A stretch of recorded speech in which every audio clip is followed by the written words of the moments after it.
Good afternoon, distinguished guests, excellencies, ladies and gentlemen. My name is Kishore Mahbubani. I'm the Dean of the Lee Kuan Yew School of Public Policy. It gives me great pleasure to invite you to this public lecture by Mr. Paul Volcker.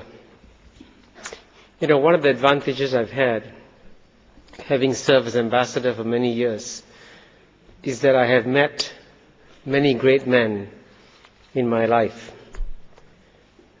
But I can honestly say today that of the many, many great men I have met in my life, Mr. Paul Volcker is one of the greatest men I've ever met.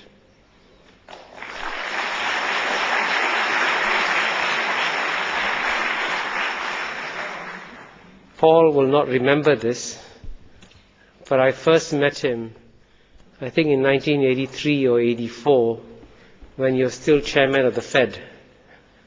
And at that time, the then Deputy Prime Minister of Singapore, Dr. Goh Keng Swee, happened to be visiting Washington, D.C. And, you know, I was in awe of Dr. Goh Keng Swee, Deputy Prime Minister of Singapore. When he walked in to call on Paul Volcker, I could see that Dr. Goh Keng Swee was in awe of Paul Volcker. So someone whom you are in awe is in awe of somebody else. And, you know, he said to me, Dr. Goh said to me, Kishore, you have no idea how powerful this guy is. When he walks out of a meeting, whether or not he smiles or frowns, millions get lost in the markets. But let me tell you a bit of his life story, okay? He became chairman of the Fed in August 1979, indeed at a very difficult time for the American economy. Inflation was at over 13% annually. The value of the dollar was falling, and financial markets were concerned about renewed inflation. In fact, the same kind of bad days that we are experiencing now. But his tough and concerted measures resulted in ending this crisis. And in his 8 years as chairman of the Fed, Paul Volcker's most remarkable achievement was, of course, to reverse these inflation trends in the US, for which basically he's been recognized as one of the greatest economic leaders of all time. But writing about Paul Volcker in 1987 in Time magazine, Stephen Cope said, and I quote, he had profound impact on a $4.3 trillion economy, but he lived in a tiny $500 a month apartment furnished with cast-offs. He ran his agency in a notably serene and straightforward style, and still his mystic grew so potent that his every move sent global financial markets into spasmodic guessing games about what he was thinking, unquote. And as a result of his chairmanship and subsequently, the chairman of the Fed emerged as essentially the second most person in Washington, D.C. The Fed's primary motivation, of course, is to address the problem of banking panics. It also serves the central bank for the United States.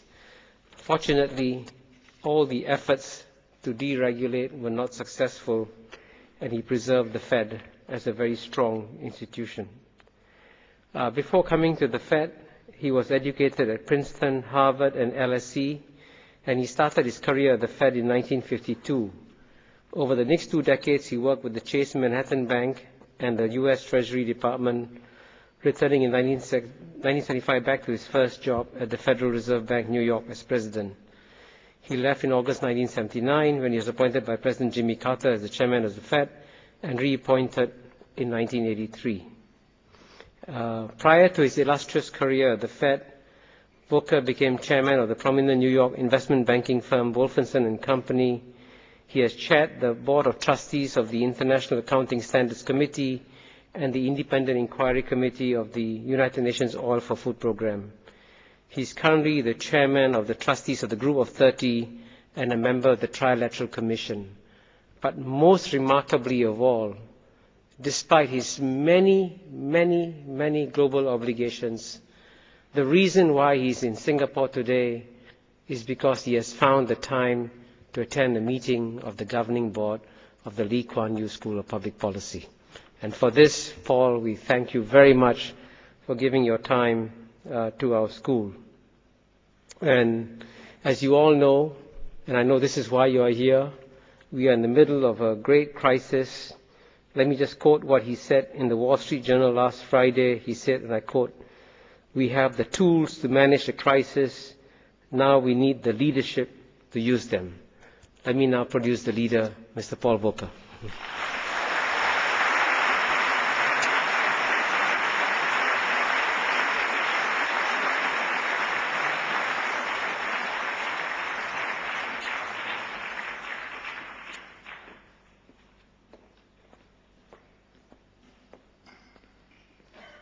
Well, thank you, Kishore. Ladies and gentlemen, I want to put all those kind comments in some kind of perspective.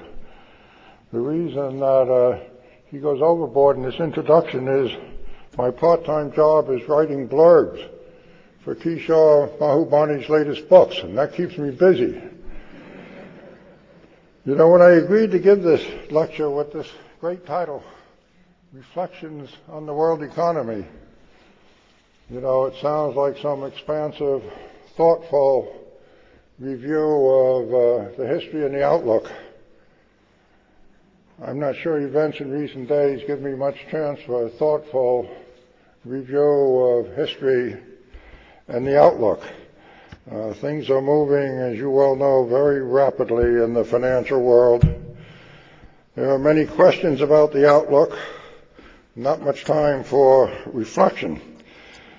I left New York on Friday with the markets collapsing. I appear here now on Tuesday when the markets are booming. It's a little hard to keep track of it. I've been around for a while. I've seen a lot of crises, but I've never seen anything quite like this one. It's well beyond any influence from either frowning or smiling or any other expression, Kishore. Who could imagine, you know, that in the space of the past week, the stock markets have had a record decline. The great symbol of all this, if there was any symbol and substance to the great new financial system that's developed in the last couple of decades, it's the great investment banking houses, Goldman Sachs, Morgan Stanley, Merrill Lynch, Bear Stearns, Lehman, all gone, at least all gone in their past stage. It's really remarkable. In the United States, we had those two big mortgage companies that accounted for about half of all the mortgage lending in the United States, which is a huge figure, now run by the government. We've got this pattern now over the weekend of governments in all the developed world buying into, promising to, actually investing, partially nationalizing the biggest commercial banks in the world. It's quite a change. And I do believe that, as Kishore said, that the governments now have the tools to deal with this situation, this eroding situation, a situation coming close to a panic in the marketplace. We do have the tools available, and we begin to see them used very vigorously. One of the changes that we've seen just in the past week or so is a recognition on the part of governments all over the world that this is a common problem. It may have started in the United States, but it's not confined to the United States, and it's going to take cooperative action among all the developed countries. They've all decided quite clearly they would protect by one means or another the major banks. And you see that process underway. There are all kinds of deposit guarantees, insurance for deposits of banks, and in some cases other institutions It amazes me that the United States is insuring money market funds, a fairly recent development over a couple of decades that was proudly unregulated and uninsured. It is now guaranteed. We've had governments intervening in other markets. The United States is preparing to intervene in the mortgage market itself. We see enormous amounts of liquidity being dispensed by central banks in the United States, in Europe, and elsewhere. We have, one of the kind of hidden things that isn't in the headlines, but it may be one of the more important things, is this market for so-called credit default swaps, an enormous market that's grown up in recent years. Nobody quite knew what would happen if you actually had some credit defaults, but urgent efforts are now underway to improve the settlement and clearance systems to help remove that threat from the marketplace. Now, all those measures that I describe, I have to tell you, after a career in finance and in the marketplace, in private finance, mostly in government finance, these kinds of measures of government guarantees and intervention are really distasteful. They're not consistent with the kind of open private markets that you associate with a well-functioning capitalistic system. But however distasteful, I'm afraid that they were necessary in this emergency to restore some sense of stability and confidence in financial markets.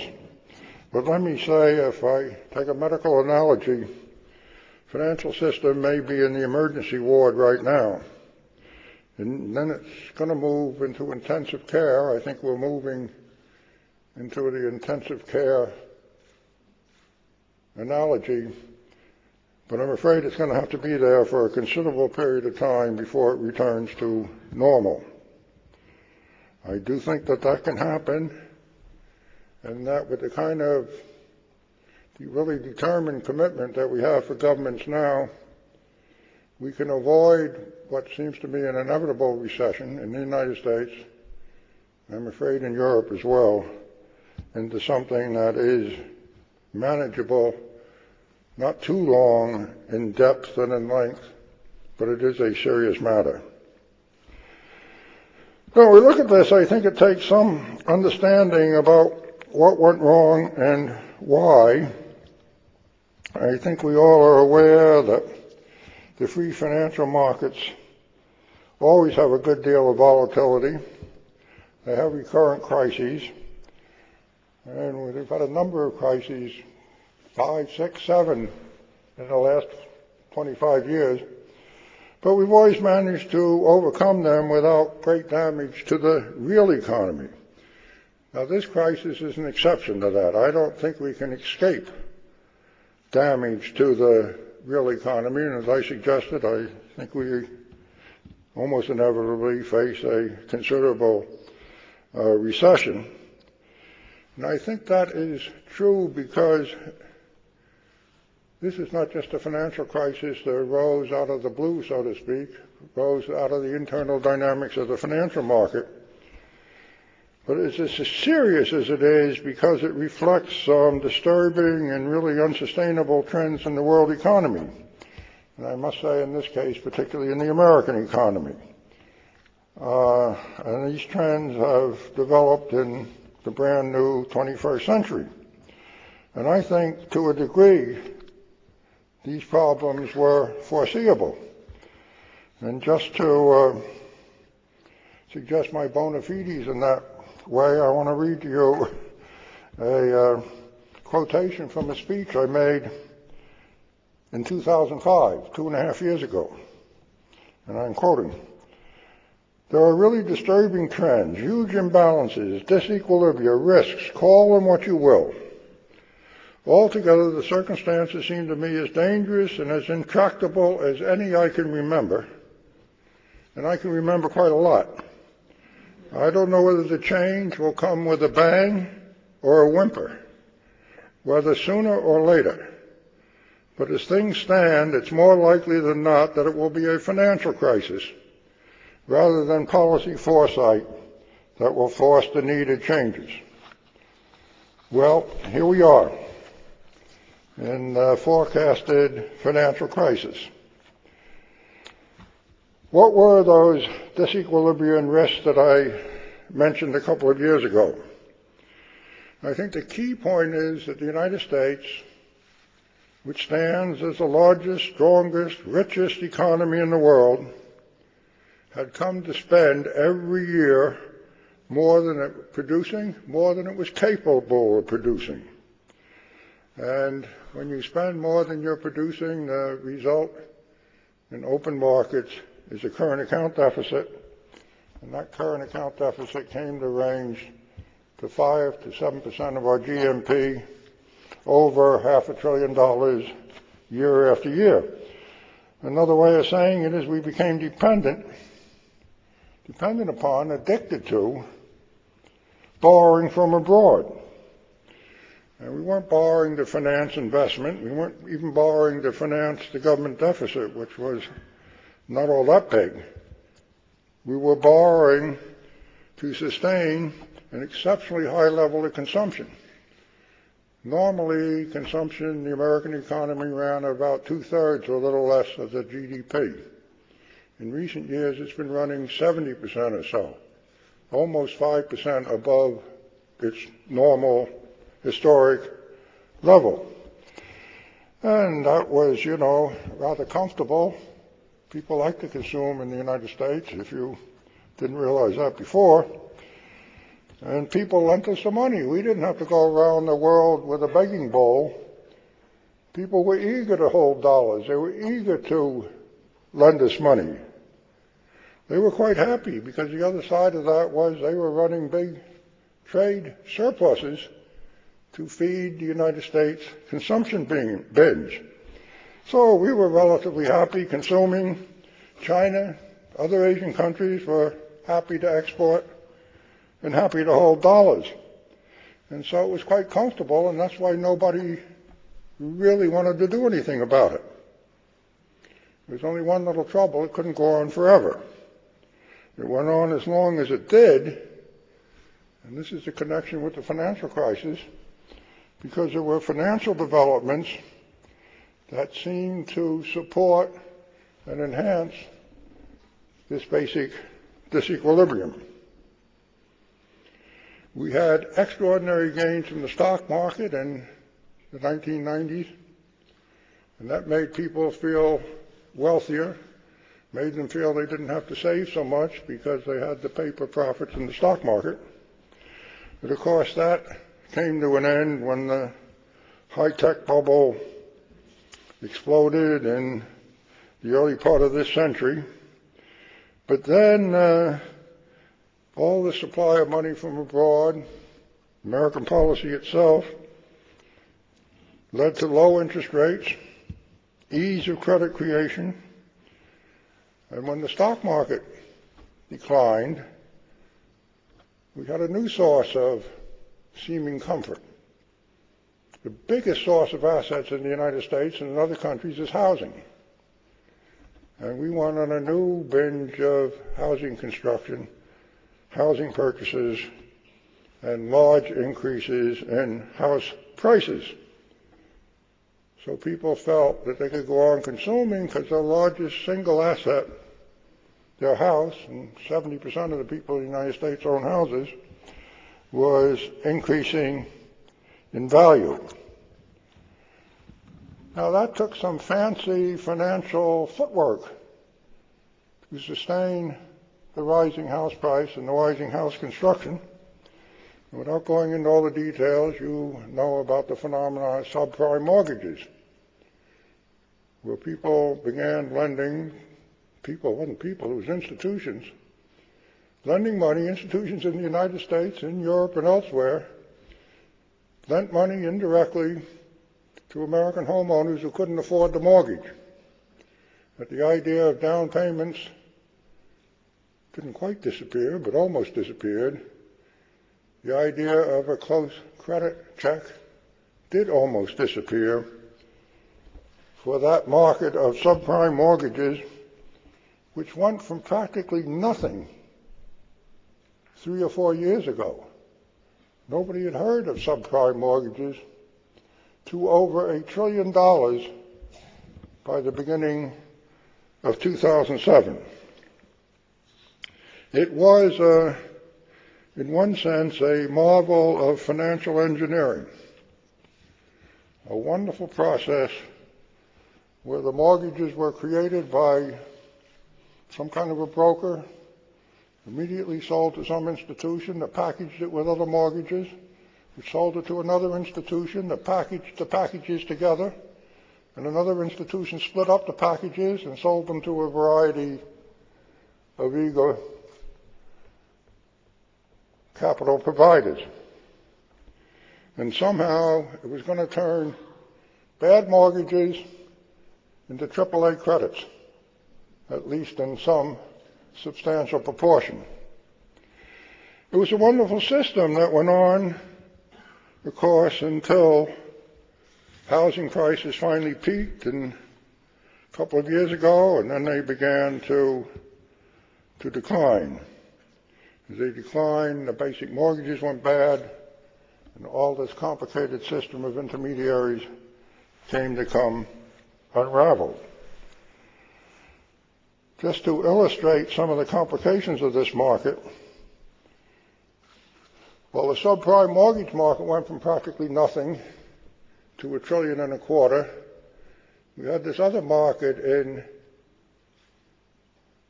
CDSs, CDS, credit default swap. What is a credit default swap? Well, it's kind of a handy insurance policy. You pay somebody a little money. If he pays you the amount of the bond you hold that is in default. Well, it was a pretty simple concept. And we ended up in 2007 with $60 trillion worth of default swaps outstanding. That happens to be 7 or 8 times the amount of credit outstanding. So we had protection at some considerable margin over the amount of credits that could possibly default, which I would suggest to you indicates that that market had become something of a gambling casino rather than an insurance policy. People made up the credit swaps on either side, or buy and sell them, in speculation about how they might change. Now, in retrospect, it seems to me here warnings enough that financial markets have become sort of a Potemkin village. What do I mean by that? A fragile edifice disguising a weak and vulnerable foundation of credit, particularly that weak and crumbling foundation of subprime mortgages. And when that market for subprime mortgages was undercut by the decline in housing prices, by the rise in foreclosures, the foundation was weakened, and we had a crisis as the Potemkin village began to unravel. Now, looking back, it's an obvious question to ask, who's responsible for all this? What happened? And we can point to the regulatory and supervisory failures. Where were the banking regulators in the United States and elsewhere? Where were the supervisors? And I think that's fair criticism. But on the other hand, a lot of this market developed in those investment firms outside the supervised banking area, or outside at least a closely supervised banking area. In any event, banking supervision is a tough business. It's always behind the curve. It's hard to see what's going on until it's too late. So you might turn your attention to the credit rating agencies. We had all these packaged mortgages, subprime mortgages, sometimes mixed with some other credits. And the packages, in considerable part, were getting AAA credit ratings. It was wonderful, turning subprime credits into AAA. And obviously the credit agencies didn't fully realize the risks that were implied. We have a lot of fingers pointed at so-called fair value accounting, the need to mark security holdings to the market. And when the market collapsed, a lot of people said it was very difficult to mark to a market that's not liquid, in which there are no transactions. An attempt to mark everything to market with strict auditors only led to an accelerating decline in prices. And there's truth in all of that. There's been a lot of reason to wonder about the accounting, about the rating agencies, certainly about banking supervision and regulation. But let me say it's my conviction that there were two underlying enabling conditions at work that were more insidious and more difficult to deal with. First, the words escape my tongue of financial engineering in my remarks. A relatively new profession, and the profession of mathematicians, very popular. Every leading university in the United States has a department of financial engineering, which attracts a lot of students' interest because there are a lot of jobs on Wall Street and elsewhere as to how to deal with these credit market instruments, mix them up, slice them and dice them, as the expression goes, so that presumably you were eliminating excessive risk, and where there was risk, they would be sold to very sophisticated investors that understood what they were doing. I think in the end it didn't quite work out that way. The complexities were so great that I do not believe the managers of the major financial institutions understood the risks that they were taking. Instead of making things transparent and clear, the complications were so great that the markets became opaque and very difficult to analyze, so that the weaknesses built up without anybody realizing it. My second point, and it's completely complementary to that, is this excessive pattern of compensation. Huge amounts of compensation paid to not just the leaders of finance, but to many of the traders and others. And they had incentives to take risk and not much penalty in absorbing when the risk didn't pan out and they had losses. Great rewards for gains, few penalties for losses. So you had a machine that, in combination with the engineering, exaggerated the movements in the market. Now it's unraveled. So where do we stand? Seems to me clear the first priority is to stabilize the system, and that's what's been going on. It's necessary, even though the cost involved is heavy governmental intrusion in markets that should be private. I think it's not an exaggeration now to say that the large banks around the world, of which there are maybe a dozen, banks that operate in many countries, have large influence, would create great risk if they failed, that those banks have an effect, to put it maybe crudely, but I'm afraid correctly, those banks have been nationalized. Not overtly, but sometimes overtly. But whether overtly or not, when all your liabilities are guaranteed and the government's providing capital, you have made a big step toward nationalization of the private financial markets in large part. Something that I'm not aware has happened before in the history of these developed countries. Even the ones that had socialist governments years ago did not nationalize the banks. But that's not the end of the problem. House prices in the United States, the decline of which set off this crisis, are still declining, so there's still more losses to come there. The economy, I do believe, is in recession. And that is going to take a need for stimulus measures on the budgetary front, almost regardless of what condition the budget is in at present, as a lesser evil, bigger deficit to save the economy. There are going to be more bad loans as the recession proceeds. So a quick and a strong recovery may be beyond any reasonable expectation. And we're going to have to learn about and rebuild the financial system from the ground up. As it stands now, the financial system's been rebuilding itself, and what's been happening is that the large independent investment banks no longer exist.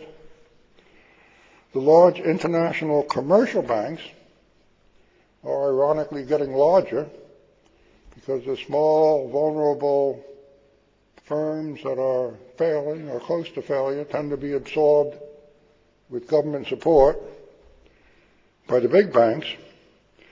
And then we have in the background, not very far in the background, a proliferation of private funds of various sorts, leverage funds, equity funds, venture capital funds, which have been flourishing and have been pretty well insulated from this crisis. Ironically, the smaller, purely private institutions have emerged out of this crisis by and large in better shape.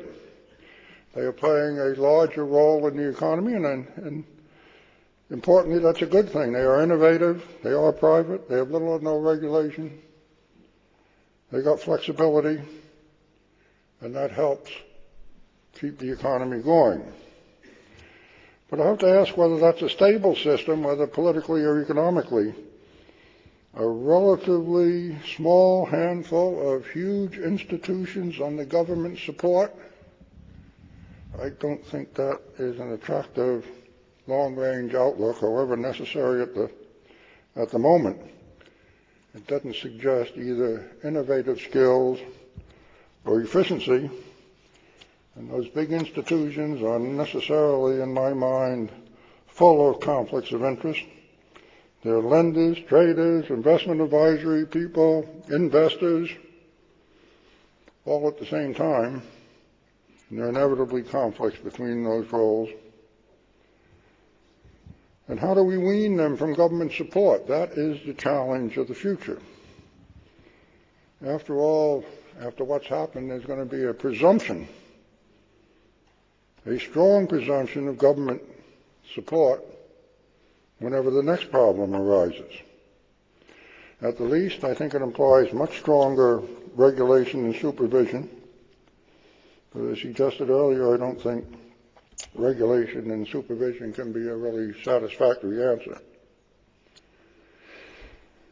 If we're concerned about too heavy a hand of regulation about banks, what about the big hedge funds? What about the equity funds? Can they be permitted to wheel and deal?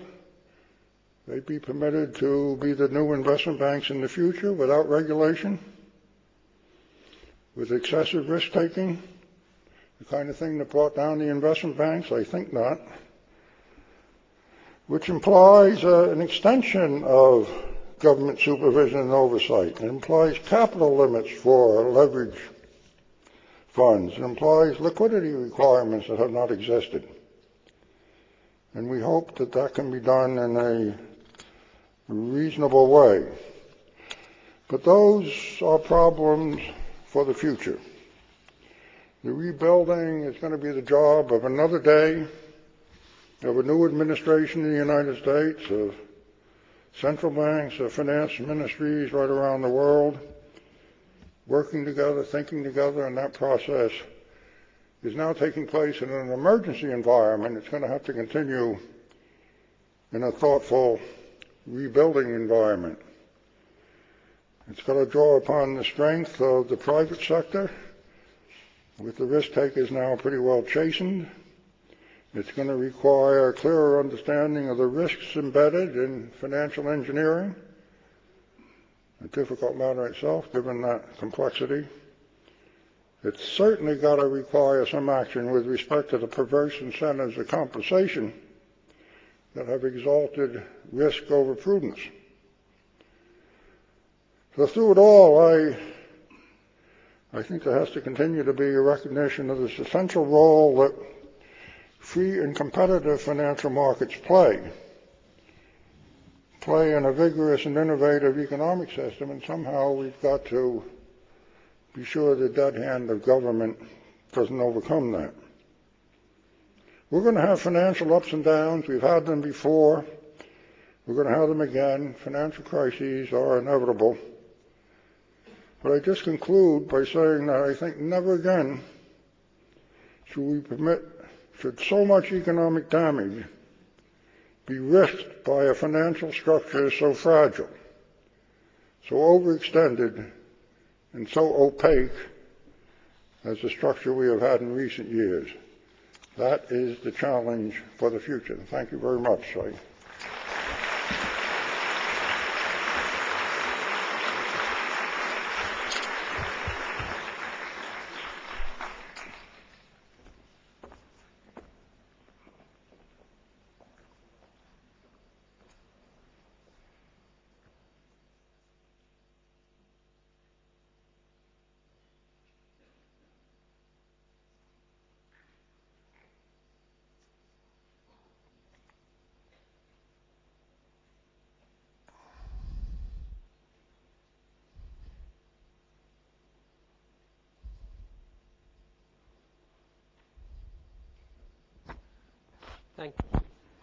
Thank you, Paul, for that comprehensive, lucid, clear, depressing explanation of what went wrong.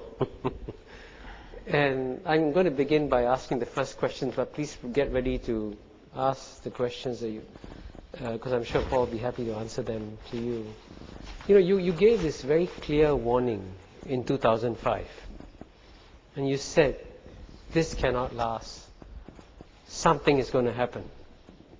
You saw this happening clearly 2.5 years ago. Why couldn't all the other brilliant minds in Wall Street not see what you could see so clearly? It's not so much a question of brilliant minds. They were making money.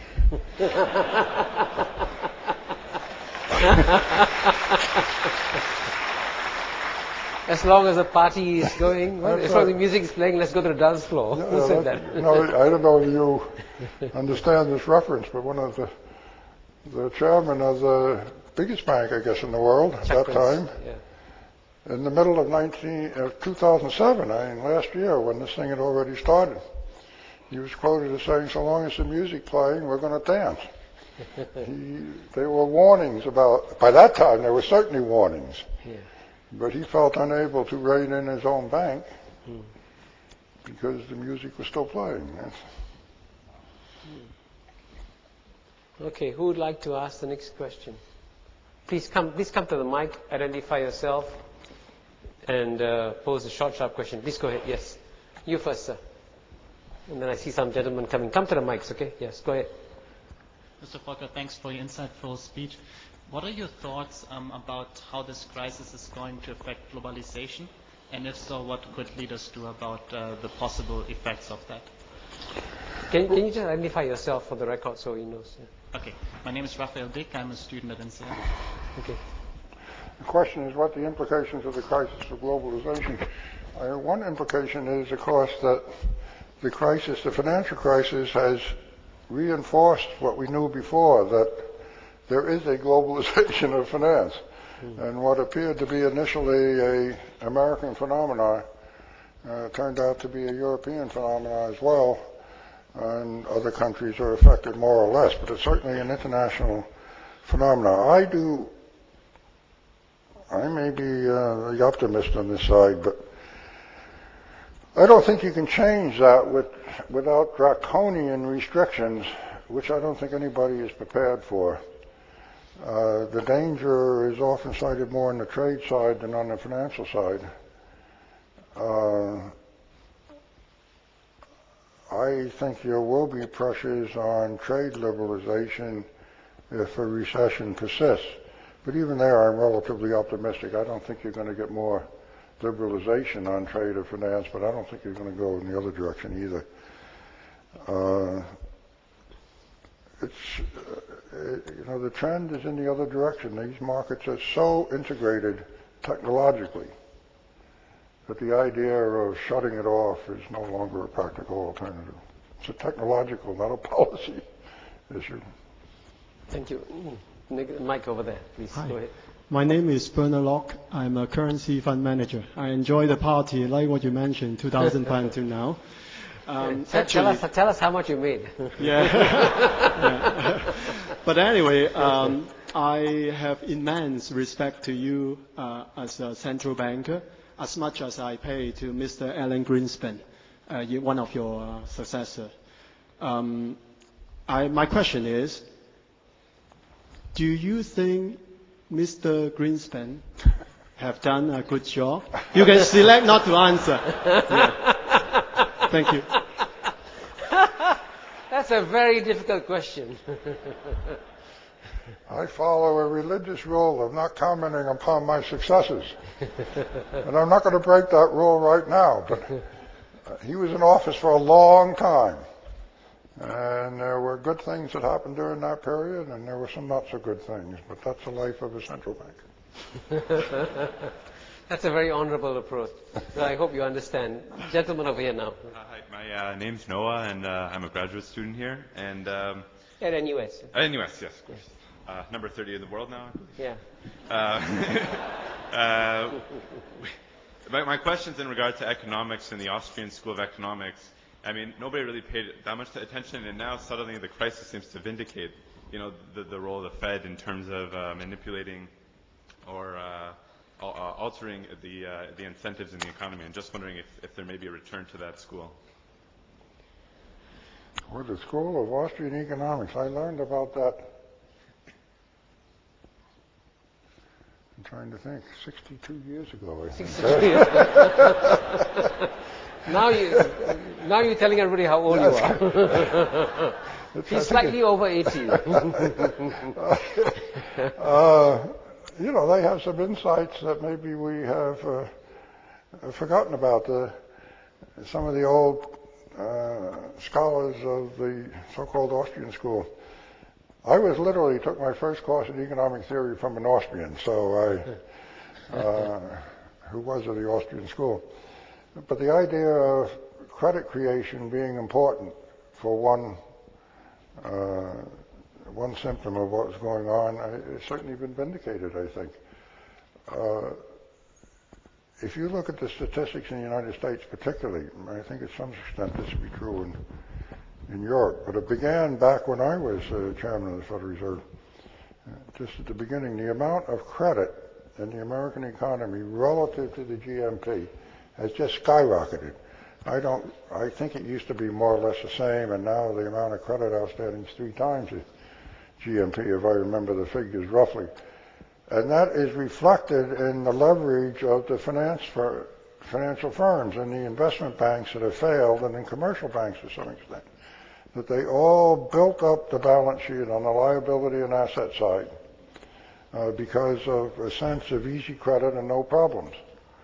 And that's what's come home to roost. So suddenly they haven't got enough capital to support the credit, which wouldn't surprise most Austrian economists, I suspect.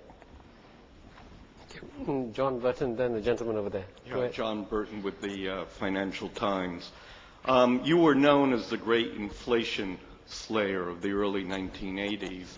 And I'm wondering that with so much money being pumped now into the system, do you see another period of great inflation or stagflation?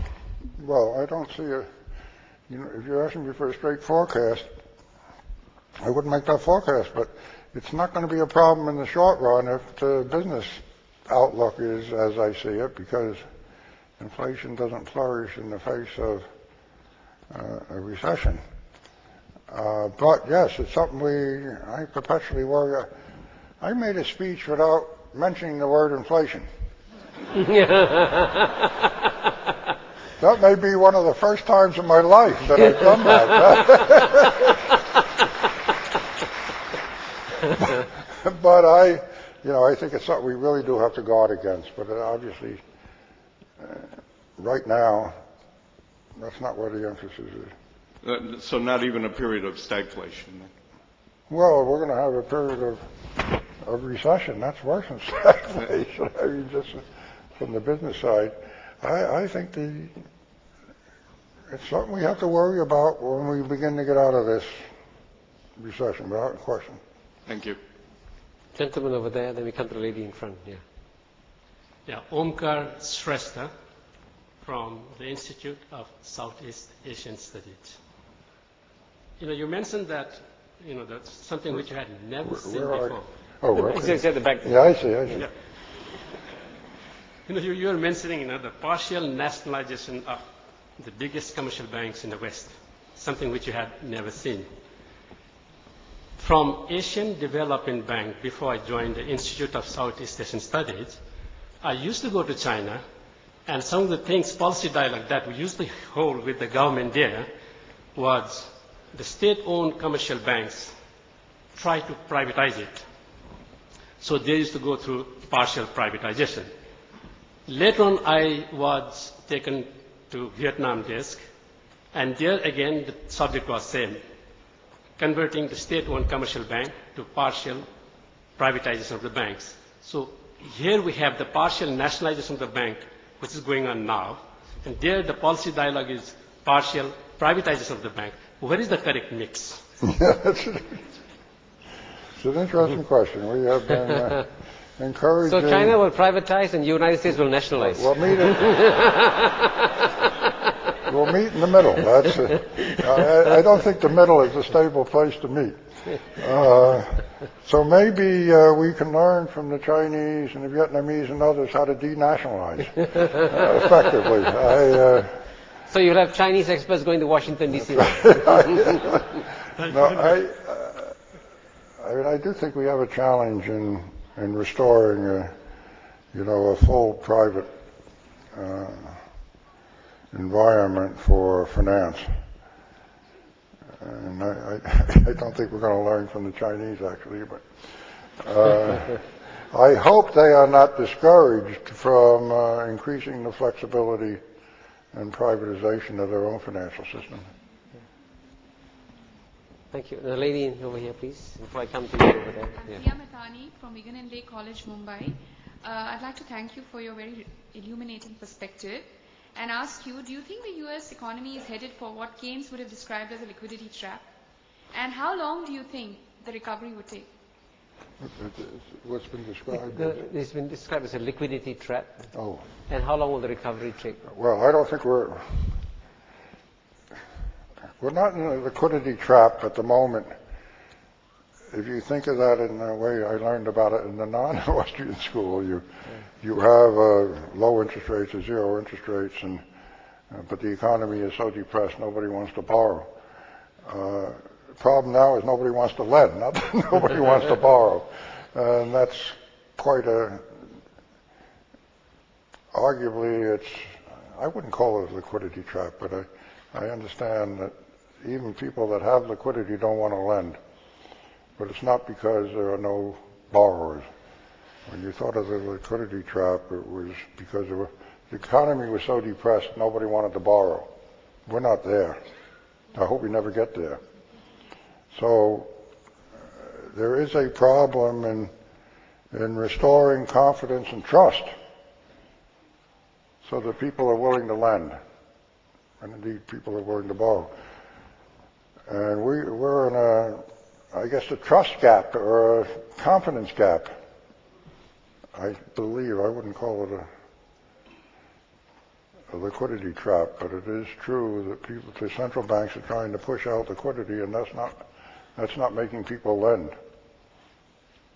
And we're there. That's why you've got to restore some confidence. When the big banks aren't even willing to lend to each other, you've got a problem. And the second question was, how long will this last? Well, I denied that it was a liquidity trap. Well, whatever it is now, whatever you call it now, all these efforts are aimed toward relieving it in the short run. Now, it's not going to go away But it's got to begin with restoring confidence that the big banks will lend to each other and lend to smaller banks and lend to their principal customers. And that's what this intrusion of governmental capital and deposit protection are all aimed at. And hopefully that process is beginning now, but we'll see. There's a lot of effort. A lot of money and a lot of guarantees are being put into the market to produce that result soon. Thank you. Gentleman over here, please. Yes, sir, I'm Ki Soon, finance controller for a Dutch company. I'd like to find out regarding the US dollars. It has always been known as the safe haven currencies.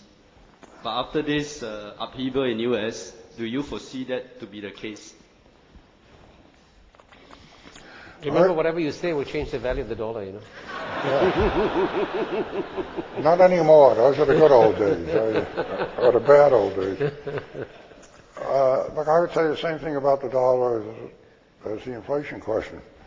I worry about inflation. I worry about dollar. That's in my DNA. And it will remain in my DNA. But one of the interesting and in some ways reassuring things is that when you have the American financial system under so much attack and understandable attack, and then I suppose we'd have to say a weakened position, and the prospect anyway of a recession, the dollar is not weakened, it's strengthened. So it's the old question of where do people go when they're uncertain and are looking for safety and confidence, which involves more than interest rates and the economy. It involves some feeling about the strength of the country and all the rest. But we should never lose that. I hope we never lose it, but we haven't lost it yet. And, you know, one of the things that's kind of interesting, people begin looking at the exposure of various countries and their banks relative to the size of the economy. And it turns out that, well, this is a big problem, big financial problem in the United States. Very big institutions are involved, a lot of money is involved. In terms of the size of the American economy, it's smaller than many other countries, including many European countries. So maybe that's part of the reason why people don't look at that statistic, but there's a feeling that, you know, the weight of the United States is an economy, and it's, you know, record in terms of rule of law and government stability and so forth, still there. Okay. Gentleman in front and the gentleman at the back. Let's go ahead. Yeah, go ahead. Hi, good afternoon, Dr. Paul Volcker. My name is Kok Leong. I'm a prospective student for Lee Kuan Yew School of Public Policy next year. Wonderful. You're all encouraged to apply, by the way. Whether you're a real student or not depends upon how intelligent your question is. And he's on the board. Okay, Dr. Paul Volcker, what I want to ask is, well, there's a saying called short-term pain, long-term gain, or, you know, you have short-term gain, long-term pain. Well, there's a lot of debates going on about whether you should let the unfit banks fail because they are unfit. Well, as you prop it up, maybe there will be some problems that is holding back. So what do you see? What's your point of view? Well, I think governments have obviously made the decision, which I think is absolutely reasonable, that they could not afford to take the risk of a large bank failing, that the short-term pain would be great enough so it would probably undermine the chances of long-term gain. And I think that is a reasonable judgment. The opposite judgment was kind of an experiment with Lehman, when that was one of the big investment banks was allowed to fail. And that had, I think, only reinforces the view that I just expressed. Now the problem is, when you do this, it has repercussions, and in the future, presumably, you've got this great moral hazard question of people saying, look, these big banks got protected once. And even if the stockholders were not protected, the creditors were. So in the future, the creditors may take more comfort. And to the extent the creditors are not vigilant, then I don't think it's going to happen very soon, but it encourages less than prudent practices on the part of the lenders. That's, I think, a problem, but it's not, for better or worse, it's that long-run problem is not going to dictate what you do today. Gentleman in the back. By the way, we have half an hour to go. So if you don't mind, keep all your questions short and sharp so you can get everybody in. Yeah. Thank you, Professor Mabubani. Mr. Paul Volcker, I would like to ask a question on the economic issue between China and U.S. The inconvertibility of the renminbi is a perennial source of friction between China and the West. In my view, it is not so much the case of China being unfair in the foreign exchange policy, leading to huge trade surplus in favor of China, as it is the case of China's awareness of the wizards of Wall Street financial dealers employing the ingenious strategic maneuverability of the mechanism of free trade, which can wipe out mercilessly for their own benefit years of... I'm sorry. You have to just pose your question, please. All right, yes. So my question is it fair, appropriate, and timely now to reinstate the gold standard currency, be it US dollars, renminbi, euro dollars, Japanese yen, or even Singapore dollars? Well, the short answer to that is no. No gold standard. There are dreams of the gold standard, and I am not opposed to more fixed exchange rates or more stability in exchange rates, but I don't think you can get there by means of the gold standard these days. There's not enough confidence in gold, I guess, in the stability of gold anyway. But I don't think I see no countries that are prepared to undertake that obligation. But since you talked about China, let me just say one thing. I talked about the United States overspending, too much consumption, and all the rest. And it sounds very critical of the United States, and I am critical of the United States to a considerable extent. But there's another side to that coin, and particularly in China. The United States is spending 70% of its GNP on consumption. China is spending, I think, 35% of its GNP on internal consumption, which seems to me way too low, and that is part of the reason you had this imbalance and you had this great ease of lending by China and some other countries to the United States. And if they had a better balanced economy, it would have helped. If we had a better balanced economy, it would have helped. But it wasn't just the United States. Our imbalance was matched by their imbalance. Thank you. Gentleman over here, please. Yeah. Hi, my name is Alex Kennedy. I'm a reporter with Associated Press. My question is, during your speech you mentioned that you expect in the U.S. and Europe to face or are facing a considerable recession. By that, do you mean that it will be deep in the sense that over the next 12 months GDP will contract more than 2%?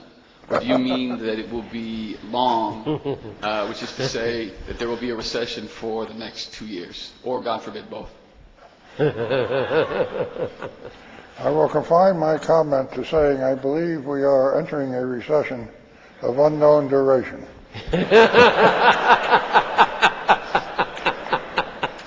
That's a safe response. All right, thank you. Okay, gentleman over here.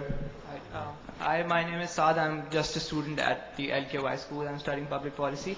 This is actually a question that we've been discussing in our class as well, with reference to the International Monetary Fund's International Economic Outlook that they just published, I think, a few days ago. In that, they mentioned that the crisis is not actually as bad as everybody's, saying that it is. For example, housing prices will reach the lowest at the beginning of next year.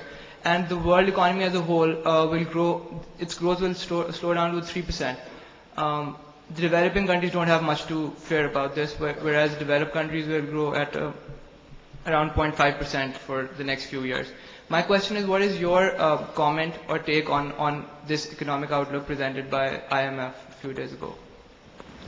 What's your comment on the IMF economic outlook, which said that world growth will not be too bad, it will be about 3%, and good times are still going?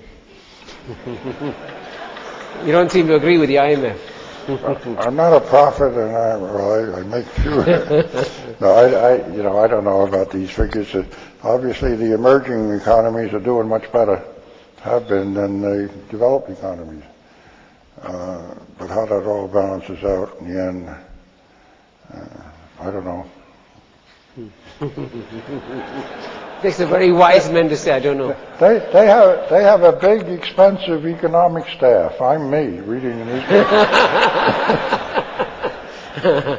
Thank you. Gentleman over here now. Thank you. Dr. Volcker, my name is Yo Sing Chong, Equities Fund Manager. Let's come back to the subprime problem, the issue from whence all this spirals. In terms of the quantum of delinquent subprime loans in existence today, there are a couple of figures being bandied about. The IMF, in its papers published on its website 2-3 months ago, put the figure at $1 trillion in terms of delinquent subprime mortgages outstanding. In recent weeks, that figure went up to 1.4 trillion. Delinquencies? Delinquent mortgages. subprime loans. Delinquent actual on the ground, real mortgages, as opposed to the fluff in the air, 1.4 trillion, which I'll come to later. 1 to 1.4 trillion, the IMF says, and these papers are found on its website. In a rather robust report, the BIS, the Bank International Settlements, and the OECD came up with figures to the tune of 400 billion, which would be approximately 1/3 of what the figures IMF is postulating. The reason used by the BIS and OECD is to the tune of improper use of mark-to-market accounting, which they irreverently termed mark-to-myth.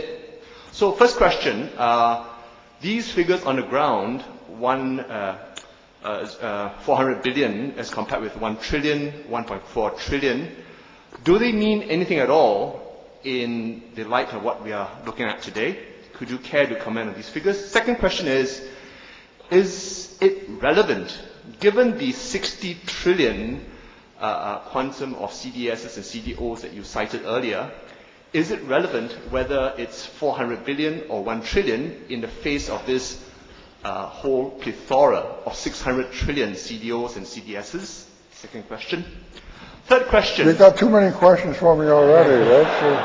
I'll hold the third question until I finish the first two. Is that okay? I'm not going to give you much of an answer to the first question. Look, I literally have no statistical staff, and I don't pore over these figures. My understanding was a year ago that the total quantum of so-called subprime mortgages would be about $1.25 trillion, or a little more. Now, we can't have more delinquencies than there are subprime mortgages, I don't think. We can't have more delinquencies than subprime. But there's another class of mortgages in the jargon called alternate A, which is a few $100 billion more. They're better than subprime, but not as good as ordinary. They all can't be delinquent. A growing number of them are delinquent, but I can't tell you how many. But do these figures matter given the six? I don't understand how they could be that. I don't understand the $1.25 trillion figure. But it's an IMF figure. They undoubtedly have some grounds for it. What there was another question. The sixth question was if it's 1.2 trillion even in subprime mortgages, but you have $60 trillion in credit default swaps. Oh, yeah, the credit so default. does this $1 trillion figure matter? Yes. It does.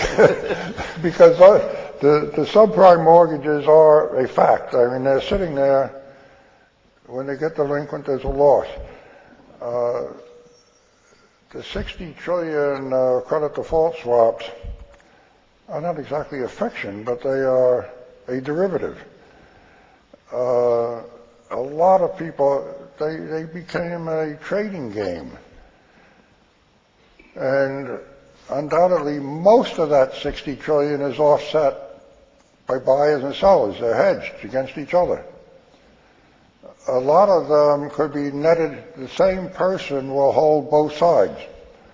And if you netted all those figures, which you're doing now, the figure would get much smaller. Somebody suggested the other day that 60 trillion may be down to 45 trillion, simply because people are going through this process. And there's a lot more process, but they're quite different numbers. There's always a gain and a loser on the credit default swap, if it goes bad or goes right. When the mortgage defaults, it's all loss. So they're different. You can't compare them. So if I may pick up the thread of your logic, Dr. Volcker, is it possible, and here's a bold policy move for your consideration, is it possible to treat the CDSs and CDOs that thrive to the tune of 45 to 60 trillion, or in that ballpark, is it possible to treat those things like the wool on a sheep, and we shear it off, and the sheep will continue to live well without its wool? Is it possible to recognize that in the real world economy, where IMF has already provided for 100% delinquency on all outstanding home loans, and of course you cannot have more delinquencies than what you have in existence, right. You yourself said that, is it possible to walk away from the wool, leaving the sheep to thrive well? The problem is we don't know in the case of the credit default swaps. And you just write them all off. There are a lot of people that would gain and some people would lose. And how much what that difference is, you don't know. That's a big uncertainty. If you ask a different question, could we have a financial system without credit default swaps? The obvious answer is yes. We ran such a financial system up until 5 years ago. I don't think we're dependent upon a market for credit default swaps in the financial system. And my view is it caused more trouble than it was worth. The famous remark of Warren Buffett that they're weapons of mass financial destruction. Okay, you have to move on. Gentleman over there, then you go around vice president. Please go ahead to the back. Yes. Me? Yes. My name is Arun Desai and I do social work. In a sense, I'm quite a layman in what is being discussed, but one of the questions I'd like to ask Mr. Volcker is, on the 15th of September, when Lehman filed for bankruptcy, Fed had the problem of Lehman and AIG. Had the problem of? Lehman the Fed had the problem of Lehman and AIG at the same time. AIG on the same day. Yes. Just in case the Fed had saved Lehman, would we have a situation today where the world would not have faced in the last fortnight what has happened? Well, they did save Lehman. They lent them $85 billion. No, Lehman. Oh, not Lehman, I'm sorry, AIG. So if they'd rescued Lehman, you're asking me a question I do not know the answer to. Should they have, if they had saved Lehman? No, if they saved Lehman, what would have happened? And you can say the failure of Lehman obviously helped disturb people in the end and added to uncertainty. But if they'd saved them the same way they saved, let's say, Bear Stearns, that also did not create a lot of confidence. The fact that they failed, whether or not they got saved, undermined confidence. Now, is it more this way or less, or it's water under the dam? Thank you. Lady over there, please. Yes. I'm Ramya from DBS Bank. My question to you is, you trace the root of the crisis to U.S. overconsumption and, of course, the U.S. Property market bubble. But global liquidity has been abundant for a long while, and that's been termed as a global savings glut, for example. So in your view, what is the chance that a lot of the property markets around the world are in some kind of a bubble? And what does it mean for banking sectors globally? And all estimates of losses, for example, right now we have it mainly from the subprime market. But if what we have is a global savings glut and a global bubble, then what does that mean? I don't know, all you people think I got more capacity to know all these things than I do. It's your fault, Kishore. You made them think I know all the answers. You're supposed to be a wise man, you know. I'm just a moderator. No, but let me say one thing, because I just want to...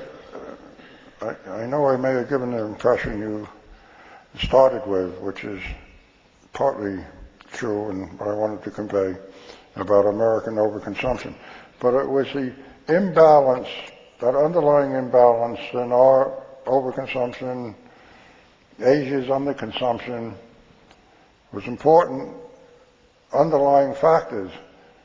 But what made the crisis was the financial engineering and the compensation practices and all the rest that went on that enabled that disequilibrium to continue in a way that finally created the crisis. So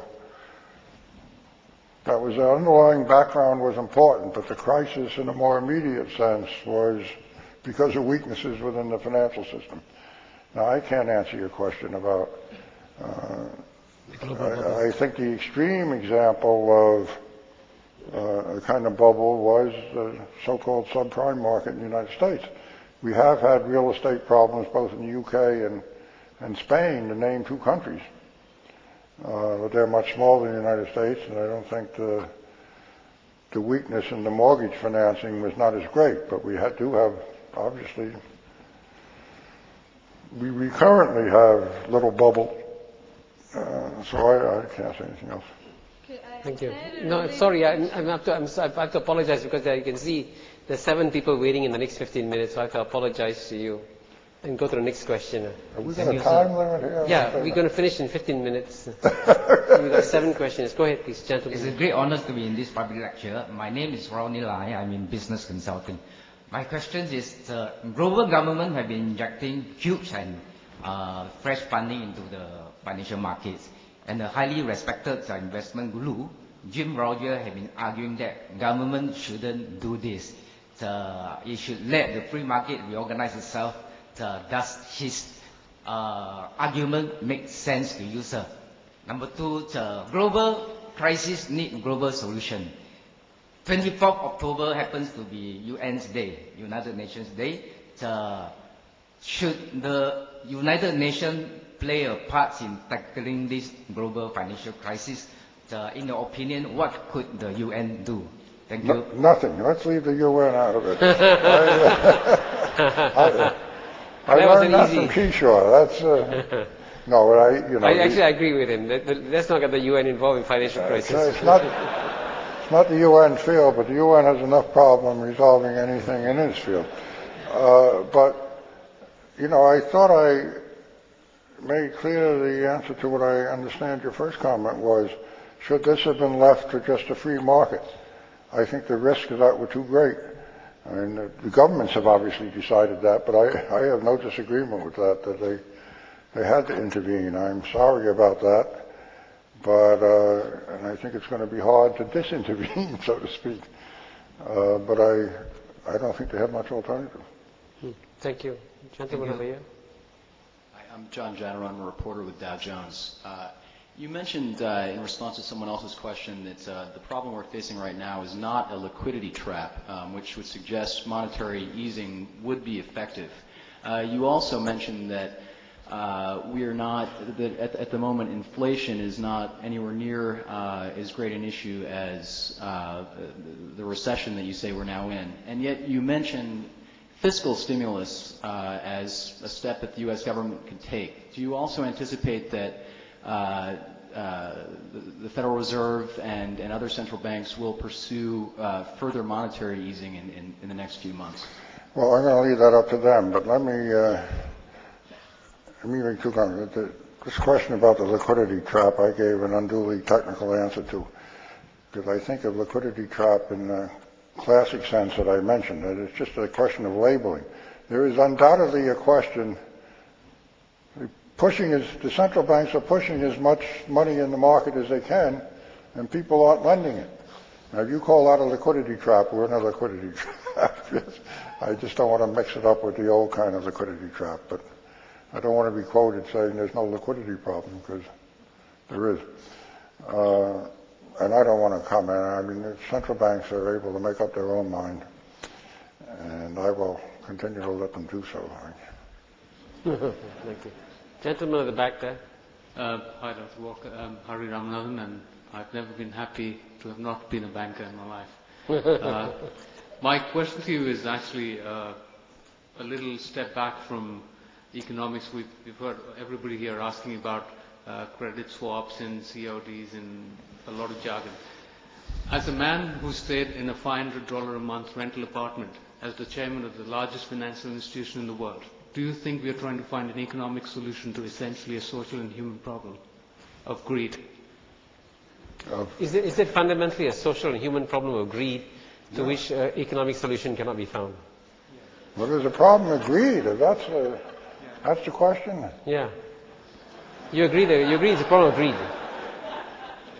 You know, many people have commented this kind of expression, greed is good, which was kind of a mockery 15 years ago, began to be believed in the financial markets in the United States to a degree, but we overdid it to the extent that it's good. I'm reluctant to say, but the thing was rigged so that it was too easy to take risks with immense reward. And if that's greed, it's a big problem. So, the answer is partly yes. Yeah, yes, I think, Gentlemen, but you're never going to get rid of greed. There's always going to be, how do you control it? Yeah. Please, Mr. Chairman, my name is Peter. I practice law in Singapore and in Vancouver. My purpose of coming to this lecture is that, Mr. Chairman, I bought your very useful and expensive book in Vancouver. Do you think Singapore, China, and the greater China bankers are relatively unaffected this round is due to a cultural reason?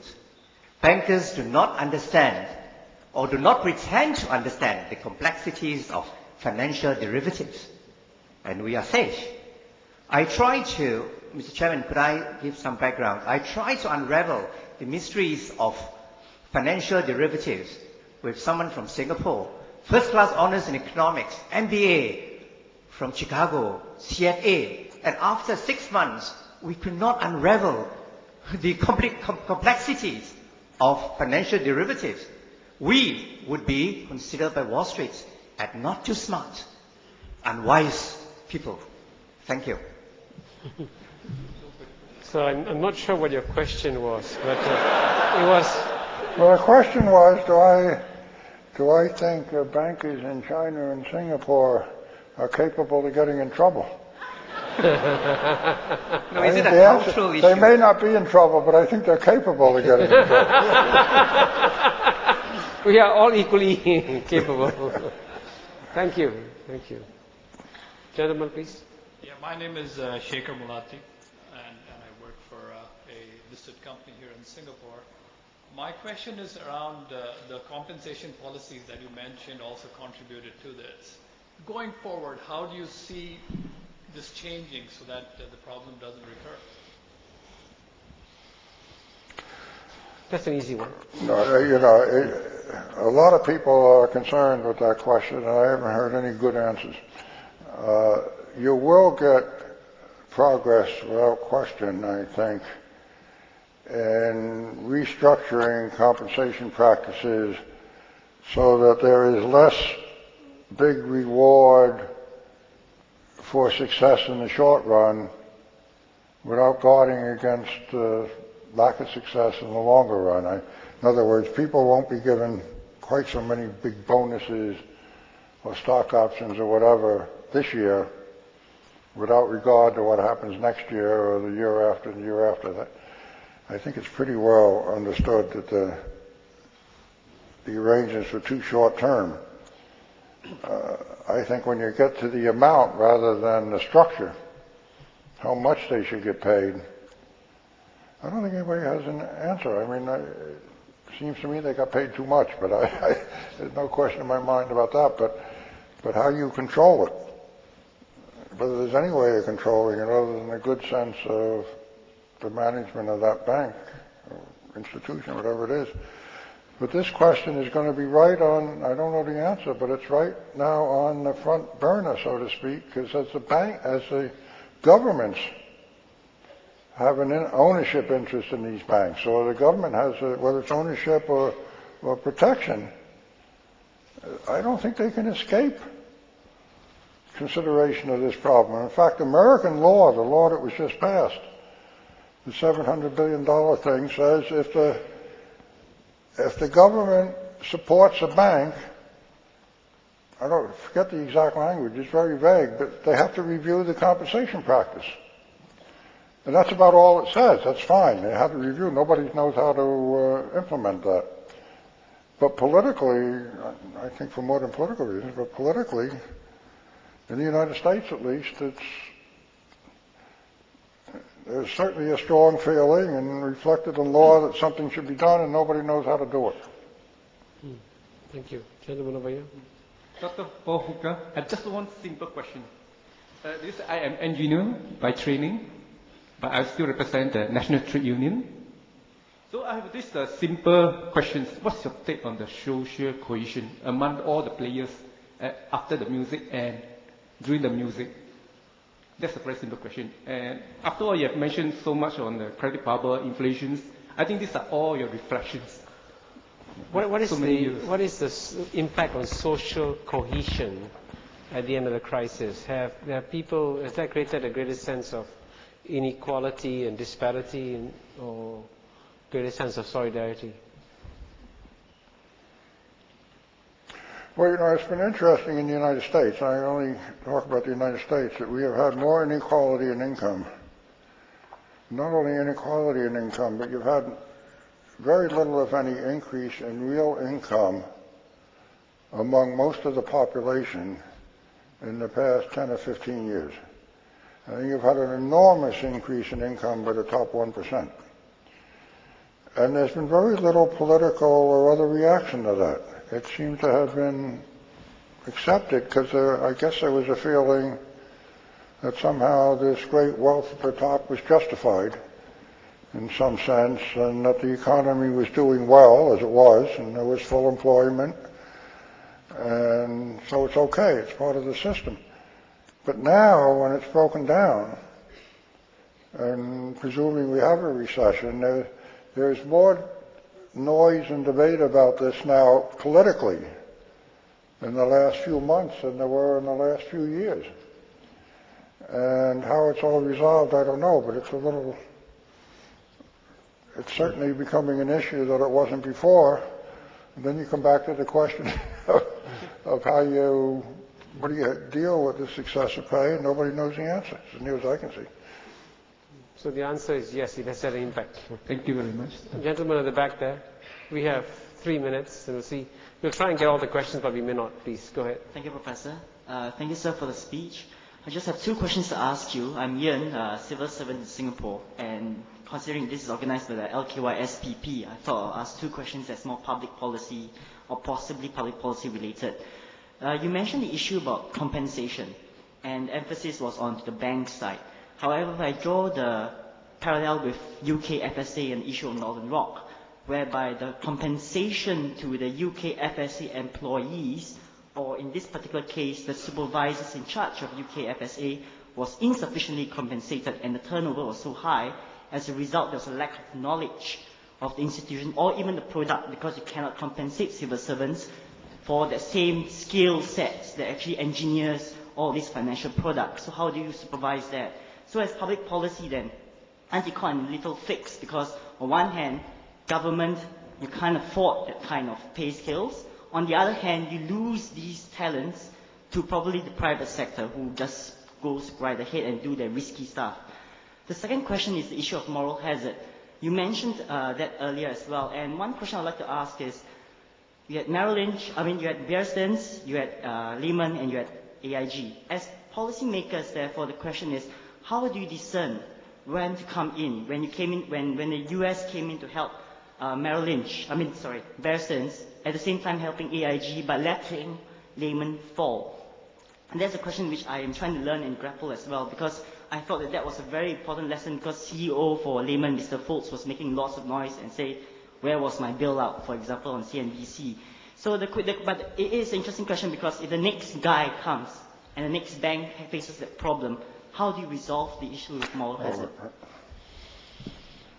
Two good questions for you. Well, I haven't resolved the question of moral hazard, except to say that it is, I think, a real problem that has been kind of overcome by the intensity of the immediate crisis. But you come back to this compensation question, which I'm not going to be able to enlighten you on, but it was interesting. If I read the Financial Times a little bit before coming over here, it sounded like the banks that they are putting official capital into have told and insisted that the heads of those banks don't get a bonus and they don't get any separation pay, which would be quite a change. Quite a step, yeah. now they weren't paid as much as outrageously as some of these Americans were, but and that apparently is the approach of one government at one point in time. You're only going to get your salary, which wasn't all that much, and you're not going to get any separation pay. That is not, well, we haven't faced it head on in the United States, but those firms that have failed or been merged have continued to pay a big bonus and separation pay. So we'll see. That issue arises with Fannie Mae and Freddie Mac, and so far as I know, it hasn't been resolved yet. But it's in suspense, and we'll see what they do. It's not an easy question. Yeah. We have actually reached 6 o'clock, but do you mind in just 5 minutes? We get them each one posts a short, sharp question. One thing and then, so that you all get your questions in, and then I'll record them and remind you. You can quickly go through them. So why don't we quickly finish the 4 questions and make sure everyone gets a chance. A short, sharp question, please. Yes. My name is Vikram, and I'm a student. Okay, my question to you is, what are your recommendations to tackle a possible recession in Singapore? Okay, that's a question. Go over there, please. My answer to that is I haven't got any. I thought so, but let's get all the questions in. Hi, my name is Timothy. I work for a Swiss wealth management company. My question is, should governments be in the business of identifying real estate bubbles and then taking measures to deflate those bubbles rather than letting them grow big and pop? Okay, next question. I'm Dr. Lim from FX1 Academy. I'd like to inquire about the future of the currency market in the current scenario, and is in regards to liquidity and also in regards to currency trading.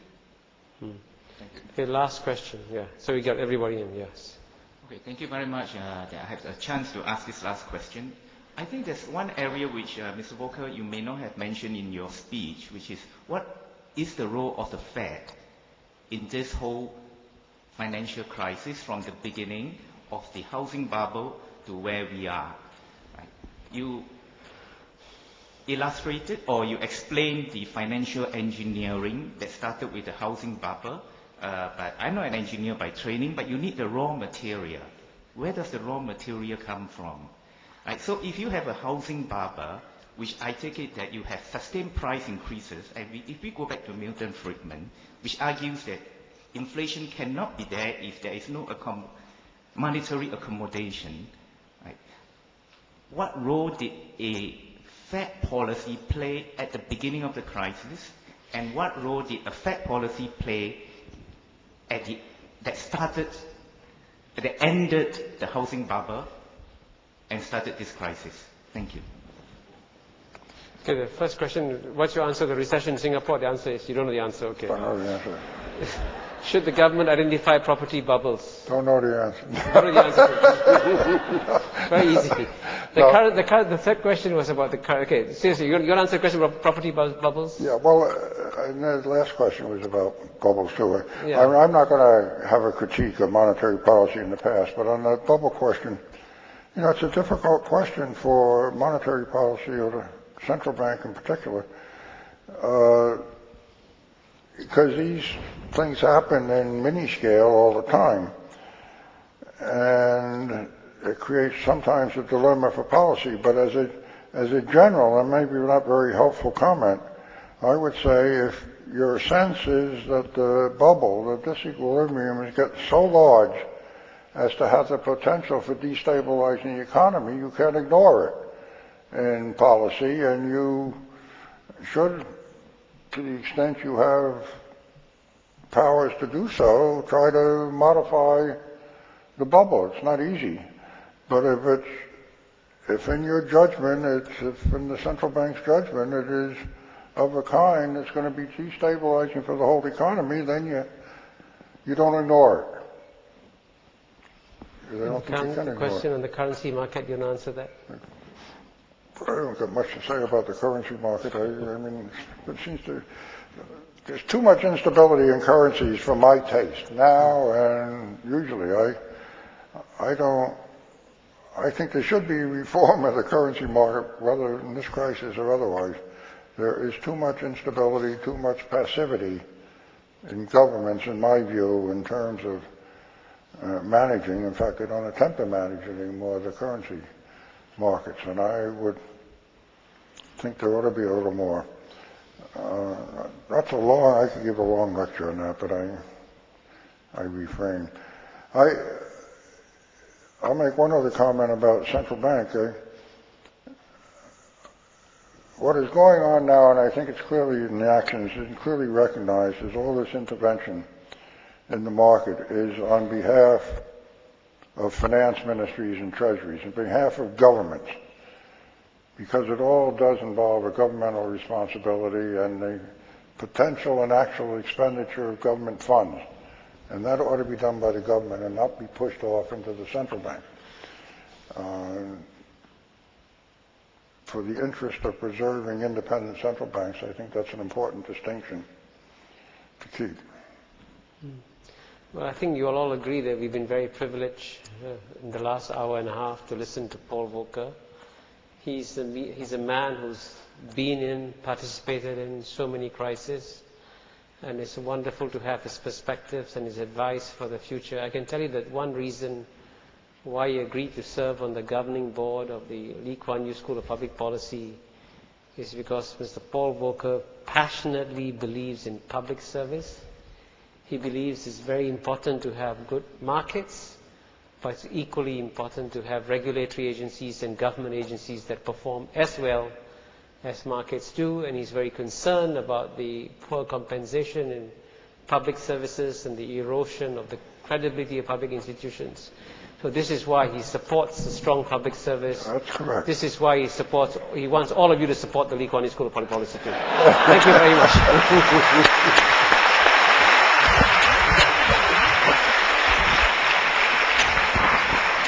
You don't mind the commercial?